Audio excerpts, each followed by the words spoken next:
রাজৈরে Italy প্রবাসীর স্ত্রীর আত্মহত্যার রহস্যের জট এখনো খোলেনি। পাল্টাপাল্টি মামলা, প্রবাসী পরিবার ফেরারি। রাজৈর মাদারীপুর থেকে বিপুল কুমার দাসের প্রতিবেদন।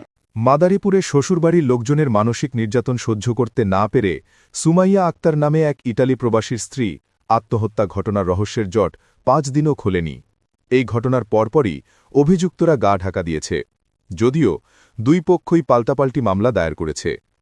মঙ্গলবার ৪ নভেম্বর রাতেও ঘটনা ঘটলেও পুলিশ এখনও কোনো তদন্ত করে উল্লেখযোগ্য কিছু বের করতে পারেনি। বুধবার সন্ধ্যায় ময়নাতদন্ত শেষে নিহত সুমাইয়ার মরদেহ তার বাবার বাড়ির রাজৈর উপজেলার বাজিতপুর ইউনিয়নের কিসমদ্দি বাজিতপুর গ্রামে দাফন করা হয়। সুমাইয়া ওই গ্রামের ক্ষুদ্র ব্যবসায়ী নাসির হাওলাদারের মেয়ে। এর আগে মঙ্গলবার দিবাগত রাত ২টার দিকে কিসমদ্দি বাজিতপুর গ্রামে সুমাইয়ার বাবার বাড়ির শোবার ঘর থেকে তার ঝুলন্ত মরদেহ উদ্ধার করা হয়। পরে রাজৈর থানা পুলিশ মরদেহটি ময়নাতদন্তের জন্য মাদারীপুর ২৫০ শয্যা জেলা হাসপাতালের মর্গে প্রেরণ করে।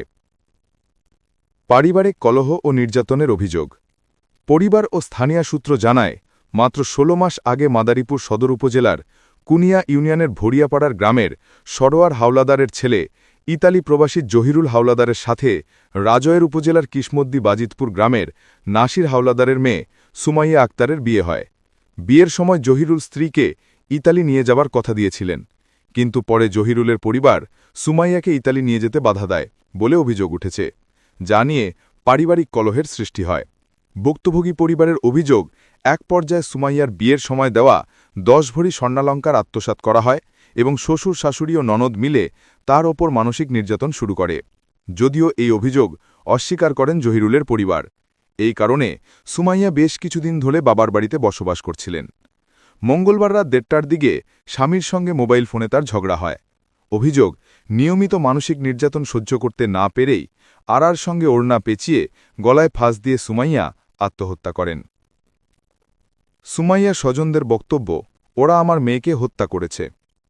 নিহত সুমাইয়ার মা রুমি বেগম জানান, ঝগড়ার পর রাত ১:৩০টার দিকে জহিরুল ইতালি থেকে তাকে ফোন করে জানান যে সুমাইয়া ৩ ঘণ্টা ধরে ফোন ধরছে না।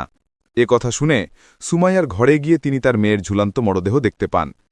তিনি আরও বলেন, বিয়ের পর থেকেই আমার মেয়েকে তার শ্বশুর শাশুড়ি ও ননদ মিলে বিভিন্নভাবে নির্যাতন করে আসছিল। এই জন্য আমার মেয়ে তার শ্বশুর বাড়িতে থাকতে পারে নাই। আমার মেয়ের বিয়ের সময় দেওয়া ১০ ভরি স্বর্ণালঙ্কারও ওরা নিয়ে গেছে। ওরা আমার মেয়েকে হত্যা করেছে। আমি এই হত্যাকাণ্ডের সঠিক বিচার চাই। সুমাইয়ার বাবা নাসির হাওলাদার অভিযোগ করেন, আমরা গরিব বলে আমার মেয়েকে সব সময় মানসিক নির্যাতন করত তারা। শ্বশুরবাড়ির লোকজনের নির্যাতন সহ্য করতে না পেরেই আমার মেয়ে মারা গেছে। আমার মেয়ে মরার পর কেউ দেখতেও আসে নাই।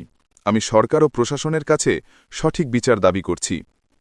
স্থানীয় সালিশ আলামিন হাওলাদার জানান যে বিদেশ যাওয়া ও স্বর্ণালঙ্কার নিয়ে সুমাইয়া ও তার শ্বশুরবাড়ির মধ্যে দ্বন্দ্ব চলছিল। তিনি বলেন, প্রায় ২ মাস আগে আমরা তার শ্বশুরবাড়িতে গিয়ে বিষয়টি মীমাংসার চেষ্টা করেছিলাম। সুমাইয়া বলেছিল, হয় আমাকে ছাড়াই নাও, না হলে আমি গলায় দড়ি দেব। আজ সেই কাজটাই করল। আমরা এর বিচার চাই। প্রবাসী জহিরুলের মা মায়া বেগম এই অভিযোগ অস্বীকার করেন এবং তিনি জানান, ওরাই আমার বউকে হত্যা করে এখনও আমাদের বিরুদ্ধে অভিযোগ দিচ্ছে। মাদারীপুরের রাজৈর থানার ভারপ্রাপ্ত কর্মকর্তা ওসি মোহাম্মদ মাসুদ খান জানান, মরদেহটি ময়নাতদন্ত শেষে মাদারীপুর সদর হাসপাতাল থেকে পরিবারের কাছে হস্তান্তর করা হয়েছে। তিনি নিশ্চিত করেছেন, এ বিষয়ে তদন্ত করে আইনগত ব্যবস্থা নেওয়া হবে। আমার মেয়েটারে ওই বাড়ি থাকতেই দেয় নাই, কখনো কখনো থাকতেই দেয় নাই। তারপরে জহিরুল অনেক কি করছে, আমার মেয়ে বলছে আমার কাছে, মা আমার জহিরুল আমার আগে যেমন জানতো তেমন এইবার এসে আমার আগের মতন ভালোবাসে না। আমার মার কথা শুনে আমার বিছনায় ঘুমাইলে গার এক ঘুমের পর আর মার বিছনায় এসে ঘুমায়। ও জানি কেমন কেমন করে। আর মা খালের থেকে পানি এনে বোতলে কইরা ফহির বাড়ি নিয়ে গেছে। এই ফহির বাড়িতে পড়াই না, ঘর বইরে ছিটেইছে। জহিরুল আমার দেখতেই পারে না, কেমন জানি করে। মা কিন্তু জহিরুলটা আমি অনেক ভালোবাসি, জহিরুলটা ছাড়া আমি বাঁচি না। তারপরে এই যে সময়ের যে জিনিস গহেনা দিয়েছিল, দেওয়ার পর ওর মা কাইরে রাইখে দিয়েছে, সব লুকিয়ে রাখছে। রাখার পর যে এই জিনিস আবার সালিশের মাধ্যমে দিচ্ছে সময়ের, দেওয়ার পরে আবার সেই জিনিস আবার এইবার গেছে পারা সময়ের জামাই এই ফির আবার আইসে যাওয়ার পর এয়ারপোর্ট আবার রাইখে দিয়েছে। সেই জিনিস দেন আমাকে এই বাড়ি থেকে মানুষে যে সালিশিও করছে, সময় এই কথা বলছে, আমি এই বাড়ি যদি আমার রাখো তাহলে আত্মহত্যা করবো, আমি এই বাড়ি থাকবো না। তারপরে বুঝেই শুনাইয়া সময়ের আমি সবাই দিচ্ছে। তারপরে এইখানে এসে আমাকে বাড়িতে রাইখে ওই সময়ের জামাই যাওয়ার পর ইটালি আমাকে বাড়িতে নিয়ে এসে সময়ের আব্বু যাইয়া আনার পরে সুমাইয়া ভালোই রয়েছে কিছুদিন, জামাইয়ের সাথে ভালোই কথাবার্তা বলছে।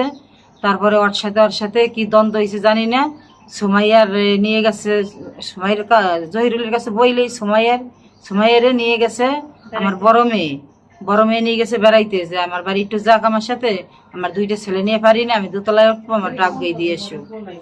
তারপরে ওই জহিরুলি বলছে আচ্ছা যাও। প্রথম দিন গেছে পরে সময়ের সাথে কথা বলছে ভালো, পরের দিন থাকছে, ওই সময় আর সময়ের সাথে কথা বলে নাই। সময়ের তখন পাগল হয়ে গেছে বাড়িতে আসার জন্য।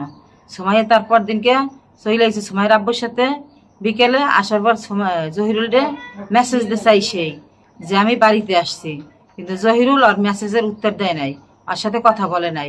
2 দিন পর্যন্ত আমার মেয়ের মন অনেক বেজার, চোখ মুখ কালি হয়ে গেছে একেবারে, এইখান দিয়ে কথা বলে নাই দেখে রাত্রে ঘুমায় না। তারপরে মঙ্গলবার দিনকে রাত্রে জহিরুল ফোন দিছে, রাত 1টা কততে জানি কথা হয়েছে, ওর সাথে কথা হয়েছে। ওই তখন হয়তো কথা কাটাকাটি হয়েছে 2জনের মাঝে। সুমাইয়া হয়তো মনে হয় কইছে কি যে আমি মরে যাবো, ও মনে হয় বলছে যে তুই মর, তোর মতো মাইয়ে মরলে আমার কি হইবে। ওই কথা বইলে ফোন কাইটে 2জন রাখছে।